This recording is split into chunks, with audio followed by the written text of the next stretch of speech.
Selamat datang Bapak Ibu, Saudara-saudari, Jemaat yang terkasih di dalam podcast GPIB Philadelphia edisi ketiga dengan tema Keluarga Antara Harapan dan Ancaman.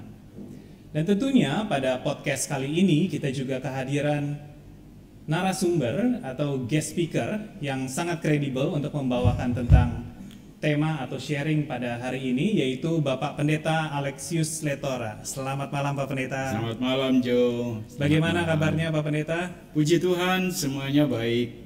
Terima kasih. Dengan ibu dan anak-anak sehat juga? Sehat, ya, mereka semua akhir-akhir ini sedang lebih banyak work from home begitu ya. Jadi kami ada di rumah yang banyak sekali kegiatan di rumah. Baik, tentunya kita juga tetap harus menjaga protokol kesehatan. Iya, kita betul. maksimalkan untuk bekerja dari rumah. Betul. Agar juga transmisi virus juga bisa kita tekan sekecil-kecilnya. Betul.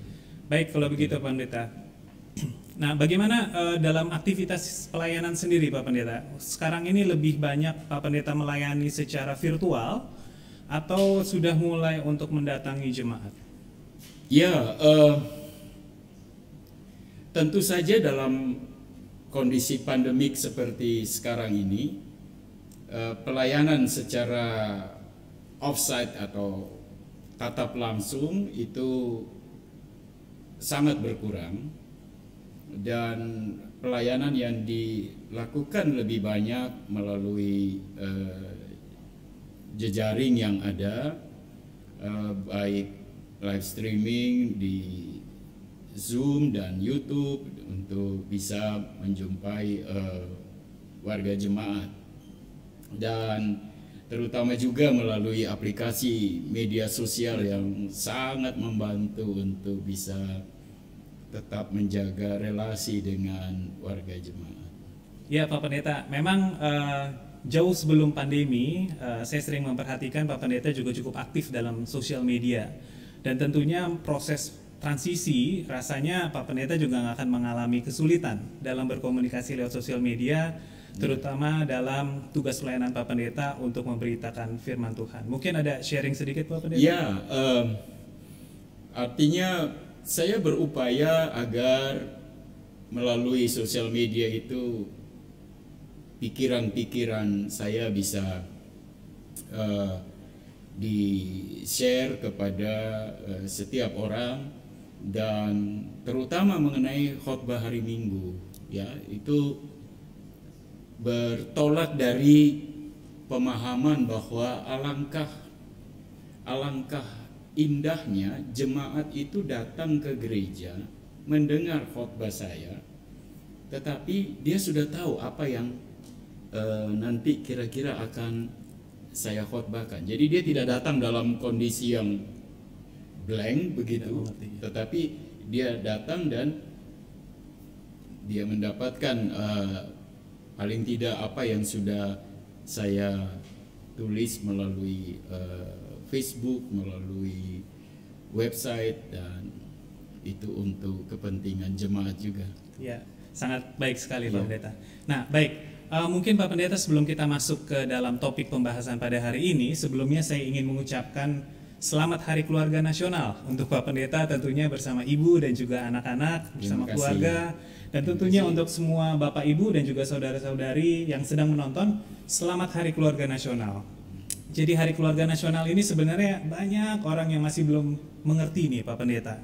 Boleh diberikan penjelasan mungkin singkat apa Hari Keluarga Nasional itu? Karena kan di sini juga kita membahas tentang topik keluarga Pak Pendeta.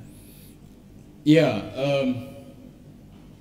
yang pertama saya bisa sampaikan bahwa pada Hari Keluarga Nasional ini dirayakan Hari Keluarga Nasional yang ke-28, dan itu menunjukkan bahwa perhatian pemerintah terhadap keluarga-keluarga itu terus berlangsung secara kontinu, dan itu bertolak dari gagasan tentang keluarga berencana.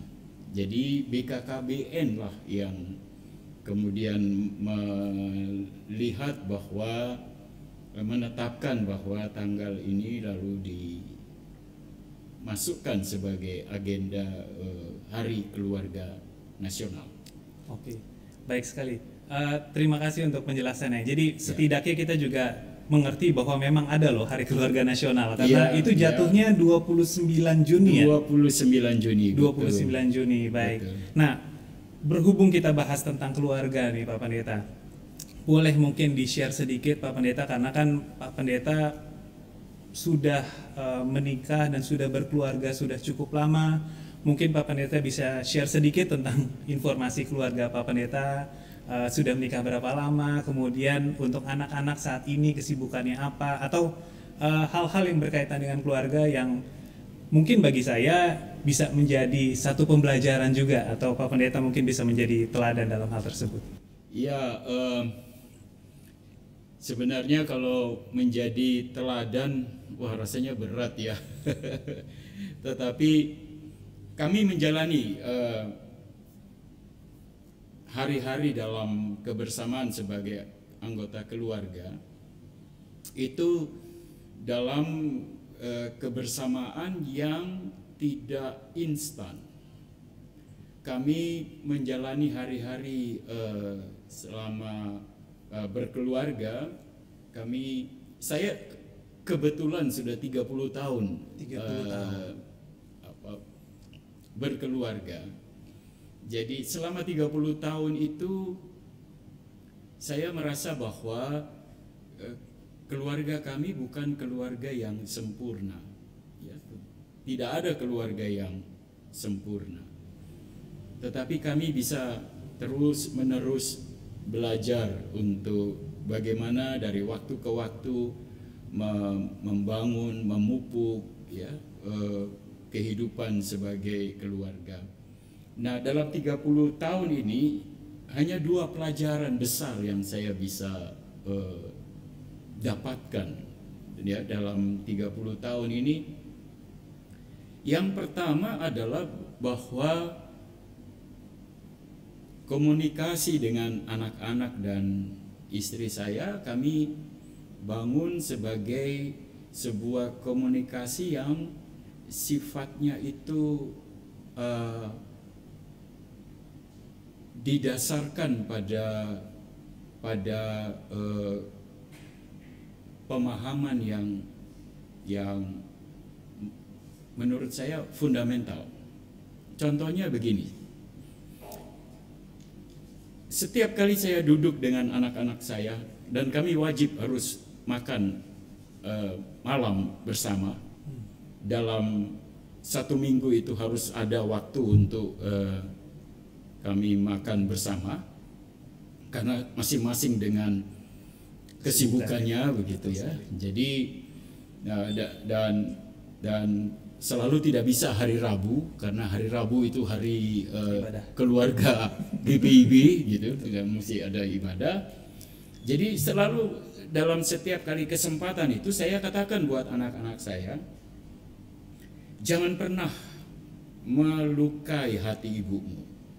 Karena ini ibumu, tetapi ini istri saya. Ya, itu 2 hal yang sangat berbeda. Setiap kali kamu melukai hati ibumu, maka dengan segera saya pun akan terluka. Karena ini ibumu, tetapi ini istri saya. Jadi hormati, saya punya relasi sebagai suami istri. Yang kedua yang saya bisa dapatkan sekarang baru terasa sangat menyenangkan menurut saya, dan ini subjektif ya, bisa tidak berlaku di keluarga lain. Setiap kali kami di mobil bersama-sama, karena selalu harus ada waktu kami berlima bersama-sama, dan setiap kali saya duduk di belakang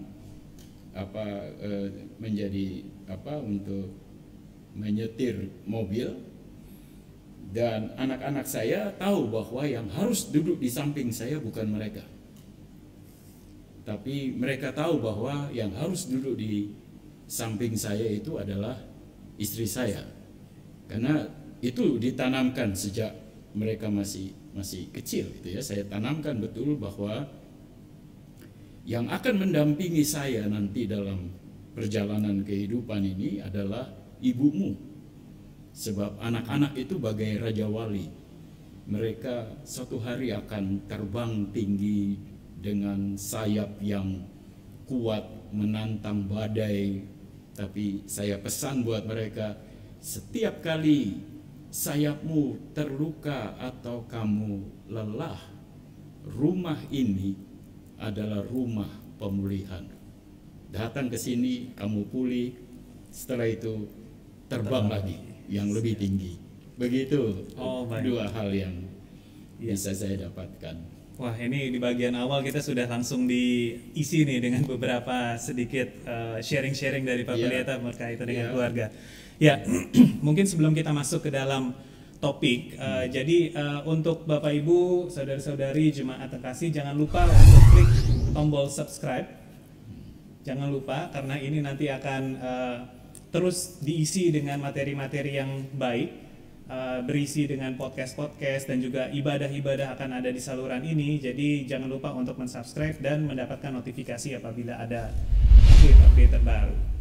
Nah, Pak Pendeta, kita masuk ke dalam topik yang sedikit lebih mendalam. Ya.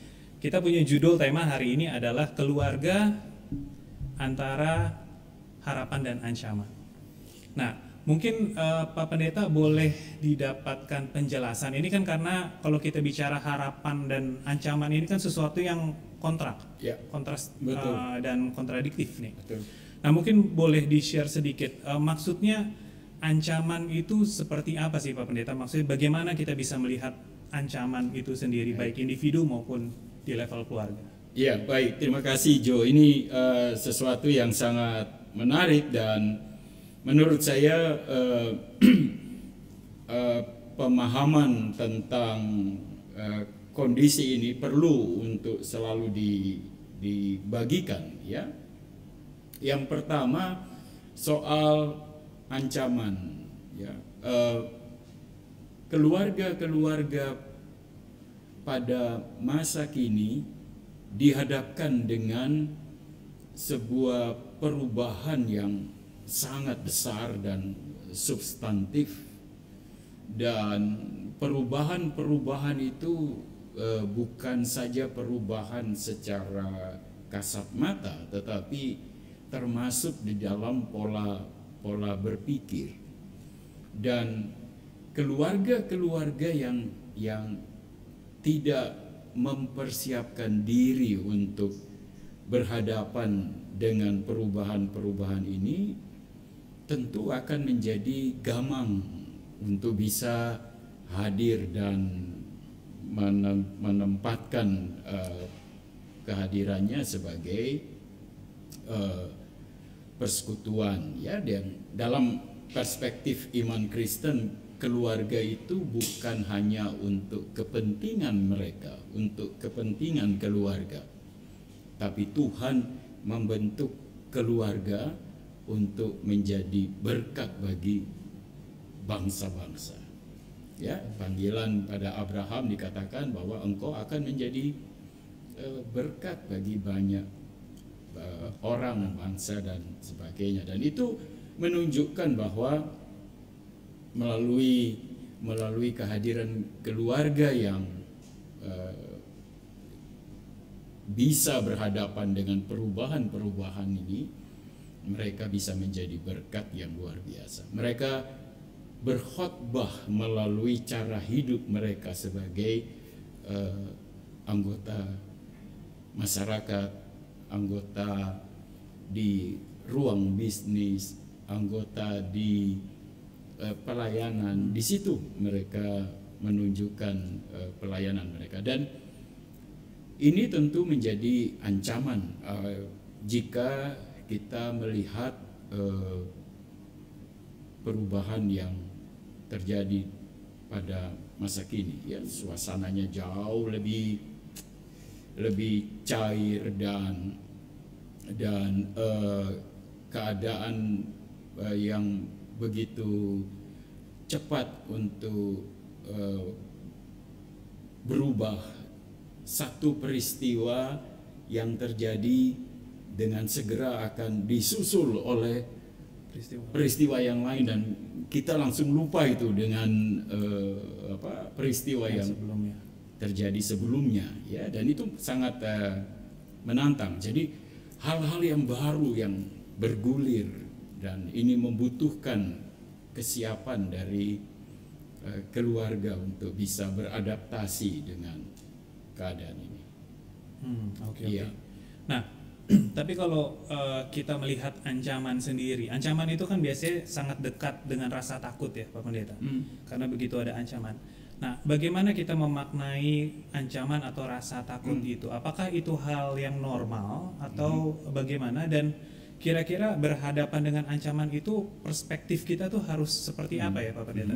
Ya, konkretnya bahwa ancaman yang harus dijumpai oleh keluarga akibat dari perubahan-perubahan yang terjadi, maka loyalitas antar anggota keluarga itu bisa bermasalah ketika dia tidak cukup memiliki kekuatan dalam kebersamaan. Ya, data-data tentang kekerasan dalam keluarga, ya, domestic violence yang terjadi pada hari-hari ini pada masa pandemi itu signifikan persentasenya dibandingkan dengan bulan yang sama 2 tahun sebelum pandemik ini. Jadi justru pada masa ini ada situasi yang sulit tadi. Yang kedua, angka perceraian. Ya, angka perceraian itu juga menjadi momok, ya, mengancam kehidupan berkeluarga di situasi seperti sekarang ini, di mana relasi antar suami istri yang begitu sakral, ya, pada saat ini itu dihadapkan dengan pergumulan yang sangat mendasar. Tetapi yang paling menurut saya paling penting untuk dilihat, salah satu ancaman terhadap keluarga adalah silent divorce. Ya, perceraian yang tertutup. Itu terjadi hanya diketahui dalam keluarga. Di ruang publik orang melihat biasa-biasa. Tapi di rumah suaminya tinggal di mana, istrinya di mana, aktivitas sudah tidak lagi dilakukan secara bersama-sama, dan tren silent divorce itu lebih banyak hadir dalam situasi yang luar biasa pada saat ini, ya. Jadi itu ancaman. Jadi menurut saya ancaman pada masa kini adalah soal loyalitas antar anggota keluarga yang bisa saja berada pada titik yang rendah. Dan yang kedua, karena relasi yang sudah demikian maju sehingga antar anggota keluarga bisa mengemukakan banyak pandangan, banyak pendapat, dan dibutuhkan keluasan hati dan pikiran dari setiap anggota keluarga, ya. Dan yang ketiga itu soal menurut saya soal yang berlangsung dari waktu ke waktu dan pada akhir-akhir ini sedang menjadi persoalan yang harus ditanggapi serius, yaitu domestic violence, ya, kekerasan baik verbal maupun non verbal dalam keluarga.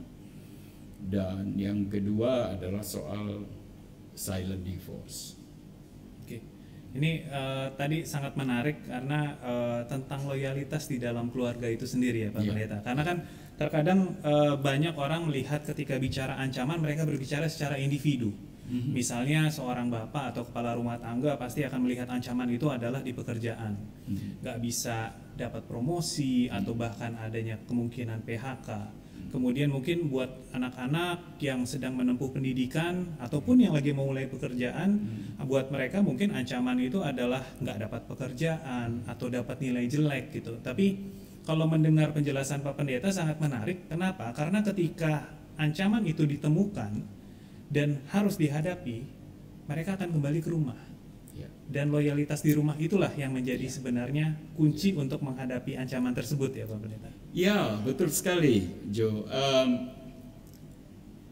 Keluarga itu oase, ya, sebuah oase di padang gurun yang ramai dengan berbagai peristiwa yang sifatnya destruktif, merusak.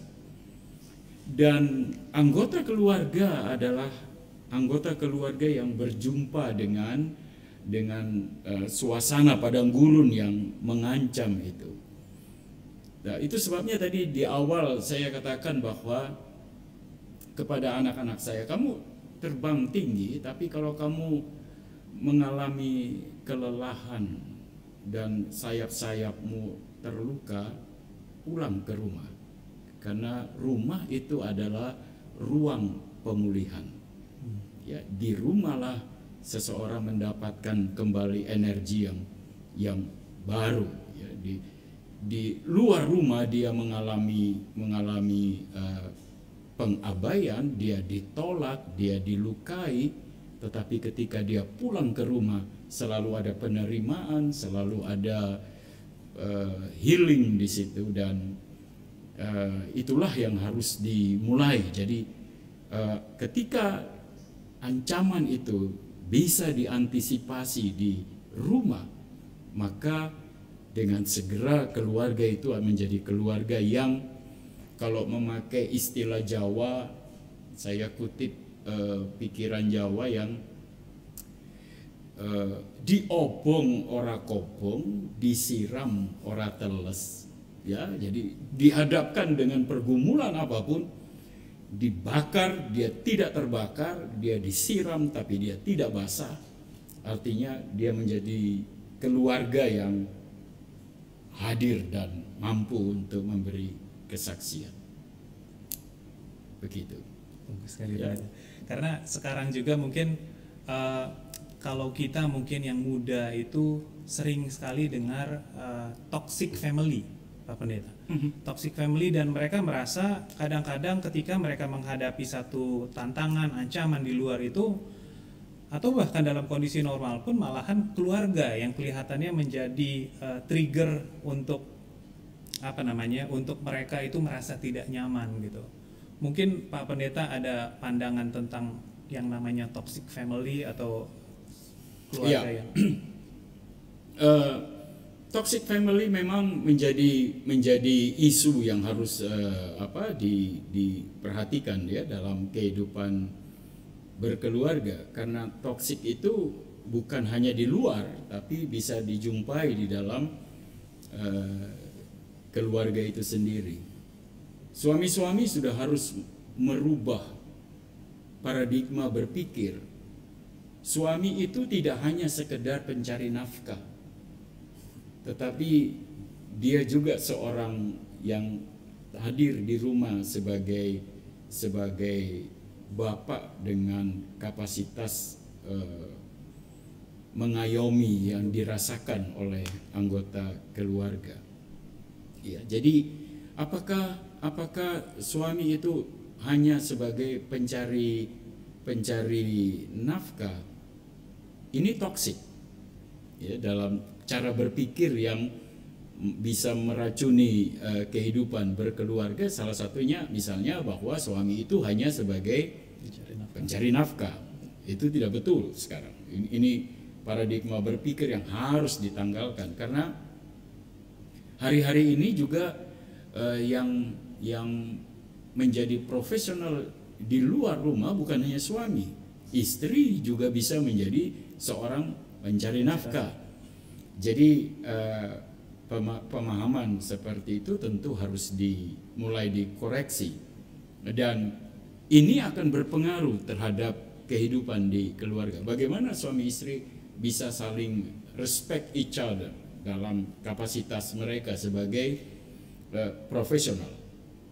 Belum lagi kalau istrinya berpenghasilan lebih tinggi dari suami, ya, lalu keuangan bisa menjadi toxic family juga, ya, karena suami lalu merasa bahwa dia terganggu dengan keberadaan istri yang karirnya begitu tinggi dan prestasi yang begitu luar biasa, sementara dia biasa-biasa saja. Nah, kalau ini tidak diantisipasi dengan baik, maka disinilah letak ancaman terhadap kehidupan keluarga.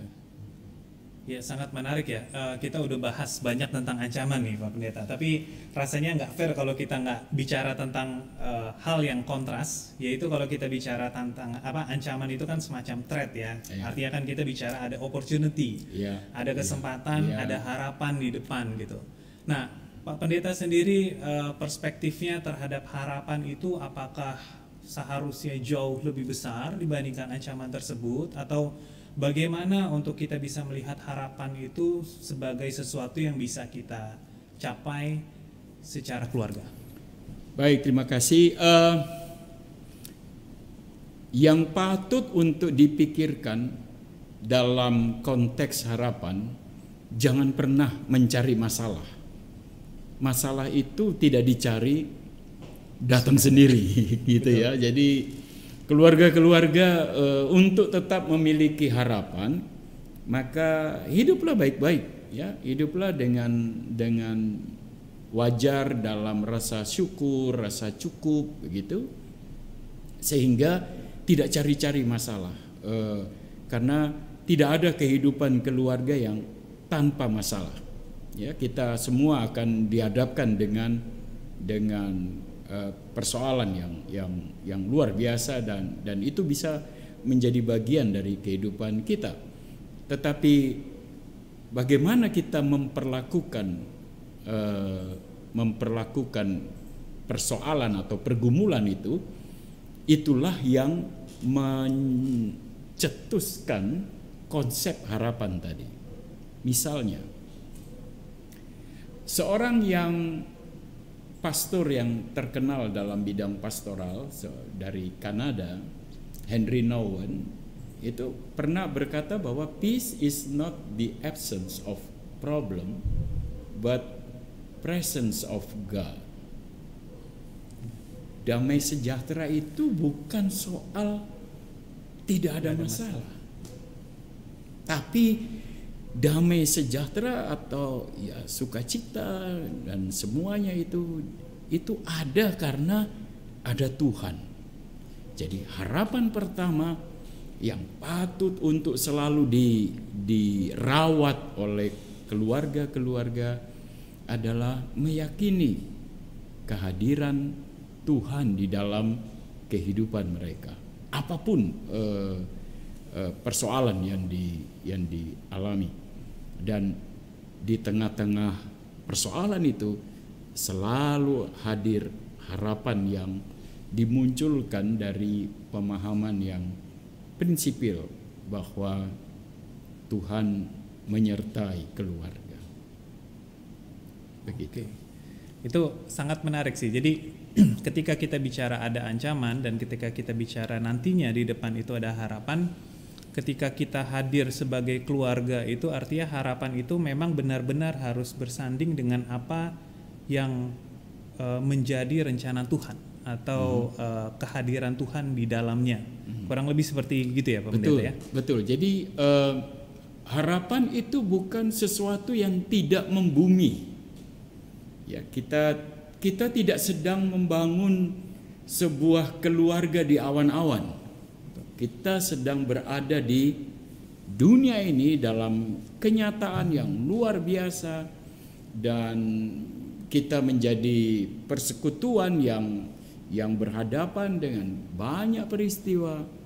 Nah, harapan itu dia tetap harus ada selama Allah itu ada di dalam kehidupan keluarga. Karena Allah kita yang kita percaya di dalam Yesus Kristus melalui perantaraan kuasa Roh Kudus itu adalah Allah pengharapan yang senantiasa menyatakan kehadirannya dalam keberadaan kita di tengah-tengah berbagai ancaman. Nah, menarik ketika kita bicara harapan nih Pak Pendeta, karena kan banyak orang berharap dengan menghadirkan Tuhan di dalam keluarga. Tapi tentunya kan pastinya ini butuh direalisasikan ya Pak Pendeta. Jadi nggak hanya sebatas harapan, kita ingin, karena untuk sebuah keluarga misalnya ingin berharap bahwa keluarga itu menjadi satu keluarga yang harmonis, keluarga yang menjadi berkat. Di dalam situ pasti ada kerja keras kan. Itu nggak bisa hanya berdoa kemudian menjadi keluarga penuh berkat. Tapi tentunya di situ ada kerja keras, ada peluh atau ada keringat dari suami dan istri di dalam membina keluarga tersebut. Yang terkadang juga orang lain melihatnya, oh Tuhan hadir di sana, padahal di dalamnya mereka sekuat tenaga untuk membangun keluarga tersebut. Mungkin ada sharing dari Pak Pendeta berkaitan dengan upaya dan kerja keras dalam mencapai harapan itu seperti bagaimana Pak Pendeta? Baik, jadi yang pertama yang prinsip itu Allah ada. Dan yang kedua yang prinsip juga adalah setiap suami istri pasangan dia harus terus belajar. Dalam usia perkawinan saya 30 tahun, saya tidak merasa bahwa sudah cukup. Ya, saya masih harus terus belajar. Karena kehidupan keluarga kita up and down, up and down, up and down, tetapi trennya itu harus up. Bahwa kita ketemu dengan persoalan, oke, up and down, ya kita bisa mengatasi, oke. Tapi secara keseluruhan trennya itu mesti up. Ya, bahwa sebagai suami istri, sebagai keluarga atau pasangan, kita lalu menghadirkan sebuah pengajaran yang bisa membuat anak-anak kita berpikir begini, kalau saya besok akan berkeluarga, maka tolok ukur yang pertama untuk berkeluarga itu saya tidak dapatkan dari luar rumah, tapi saya dapatkan dari dalam rumah. Kalau saya mencari anak-anak, saya berkata bahwa kalau mereka mencari pasangan, maka pasangan itu adalah pasangan dengan tolok ukur yang saya dan istri saya selama ini kami jalani. Dan itu bukan berarti kami perfect, ya. Ada konflik, ada air mata di situ, ada keringat di situ. Saya harus menggendong atau mendukung istri saya di belakang untuk naik gunung di pos pelayanan pada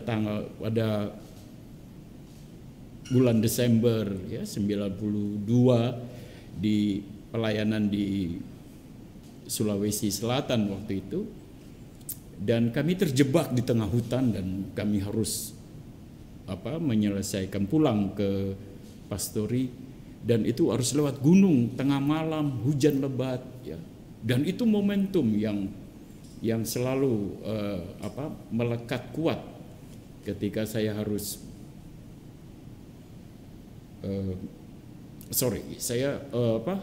selalu emosi kalau cerita ini.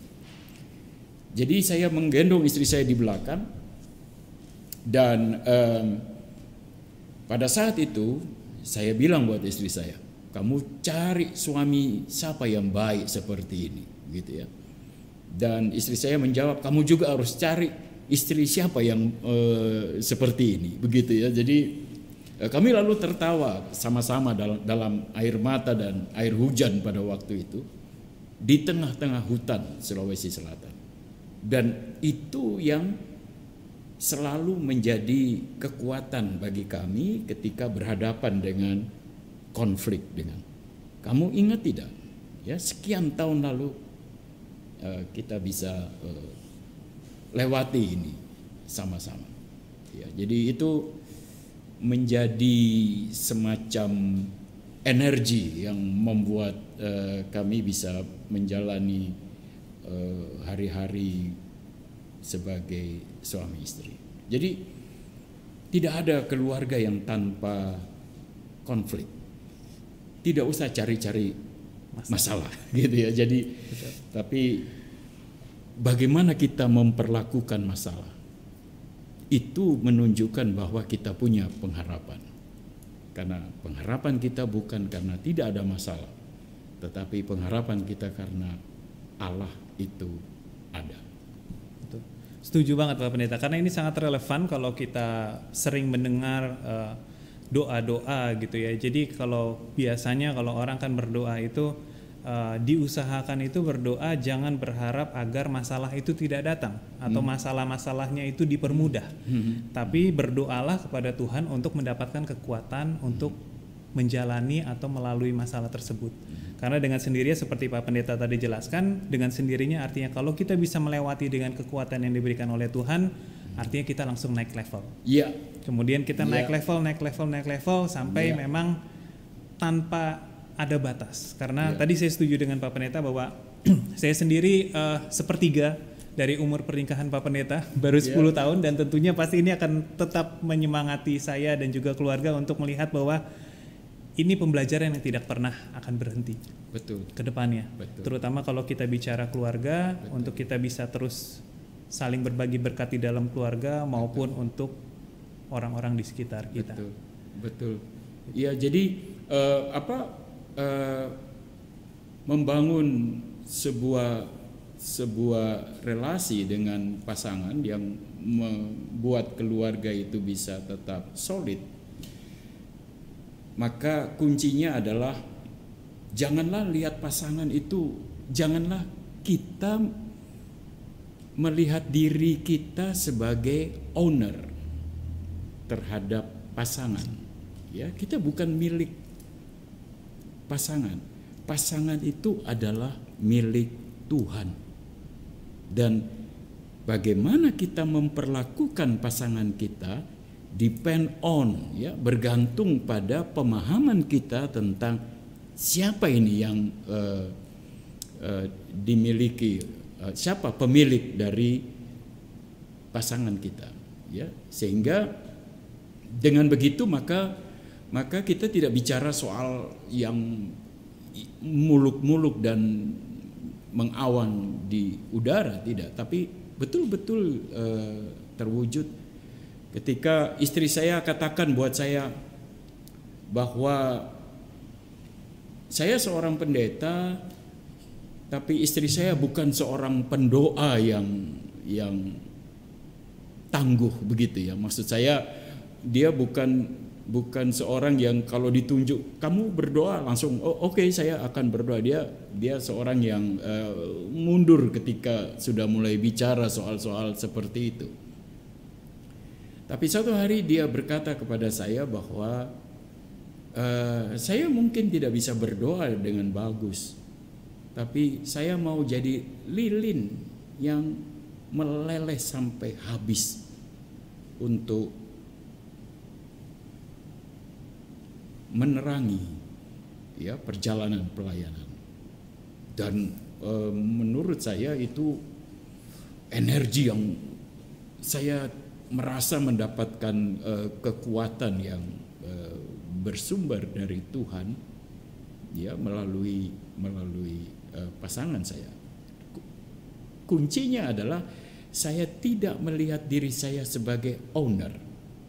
Ya, saya bukan pemilik pasangan, tapi pasangan itu adalah milik Tuhan yang satu hari kita harus pertanggungjawabkan kepada Tuhan. Bahwa terima kasih Tuhan, saya sudah mendapatkan pasangan yang luar biasa. Betul, itu sangat menarik Pak Pendeta karena saya juga melihat bahwa di dalam satu keluarga itu pastinya semua atau setiap anggota dari keluarga itu punya fungsi masing-masing. Iya. Bukan bukannya semua anggota keluarga harus bisa semuanya. Sama, iya. Tapi betul, ini betul. Satu spesifik karena ini adalah yang diberikan oleh Tuhan, satu spesifik tugas mungkin yang diberikan Tuhan untuk mengisi di dalam keluarga itu.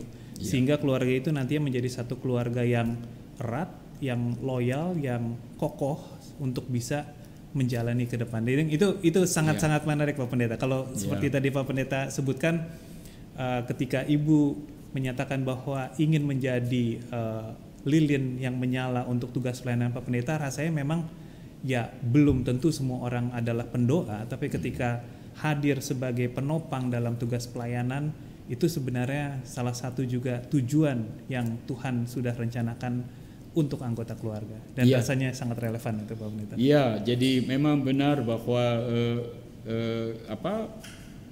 harapan seperti itu ternyata dia muncul dari kesiapan pasangan untuk membuka diri. Ya, membuka diri dalam arti dia mau untuk melepaskan diri dari stigma yang mungkin selama ini berlaku. Suami itu adalah kepala keluarga, big boss di rumah gitu ya. Anak-anak harus jadi pelayan yang sejati begitu. Itu harus dirubah. Ya, dan anak-anak saya sampai ketika mereka sudah di SMP misalnya, setiap malam saya harus masuk ke kamar anak-anak saya dengan handuk ya, yang saya basahi dengan air hangat, dan setiap malam ketika mereka sudah tidur saya harus bersihkan kaki mereka, dan untuk mereka kadang-kadang terkejut, tapi mereka tahu bahwa setiap malam ketika ada rasa hangat di kaki mereka, itu berarti ayahnya ada gitu. Jadi kehadiran melalui sebuah tindakan menurut saya yang sederhana saja, tapi itu membawa pengaruh yang besar. Iya, ya. Kita udah mulai masuk ke dalam bagian atau segmen terakhir nih Pak Pendeta dalam diskusi ya. Sangat menarik, kita udah bicara tentang ancaman, kita udah bicara tentang harapan sendiri. Nah, antara harapan dan ancaman ini sendiri pasti nanti ketika kita turun dalam tingkatan keluarga nih Pak Pendeta. Bagaimana sih sebenarnya keluarga, walaupun tadi beberapa sudah dijelaskan oleh Pak Pendeta, bagaimana satu keluarga itu bisa memiliki satu perspektif yang sama antara ancaman dan harapan tersebut gitu. Karena menurut saya dua-duanya itu harus dihadapi bersama secara keluarga. Kalaupun ada satu individu yang menghadapi ancaman atau punya harapan, itu perlu untuk di-share di dalam keluarga sehingga bisa dapat kekuatan untuk menjalaninya. Mungkin Pak Pendeta bisa share atau ada perspektif implementasi tersebut? Iya, baik.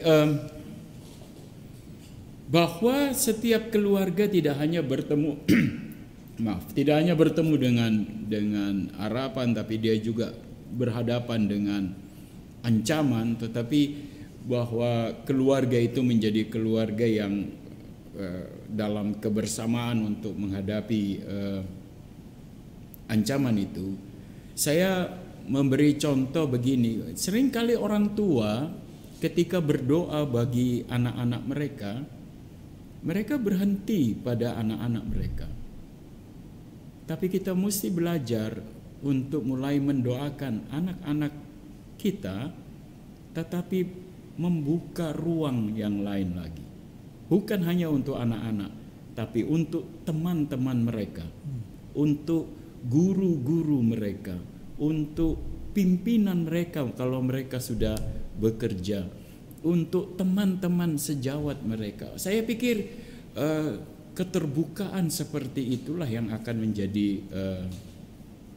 pendorong ya, sehingga ketika anak-anak anggota keluarga kita dihadapkan pada situasi yang sulit, mereka tahu bahwa di rumah ada orang tua yang selalu menopang di dalam kekuatan doa, dan prakteknya adalah dengan memberi ruang untuk percakapan dengan anak-anak. Ya, mereka menjadi anak-anak yang tidak sekedar bertumbuh. Kita tidak hanya memberi makan supaya mereka tumbuh, tetapi mereka menjadi anak-anak. Sekali lagi, we are not the owner. Anak-anak itu bukan milik kita. Anak-anak itu milik Tuhan. Jadi ketika kita memperlakukan mereka, kita memperlakukan mereka dengan perspektif tadi, bahwa ini milik Tuhan yang harus dipertanggungjawabkan. Begitu.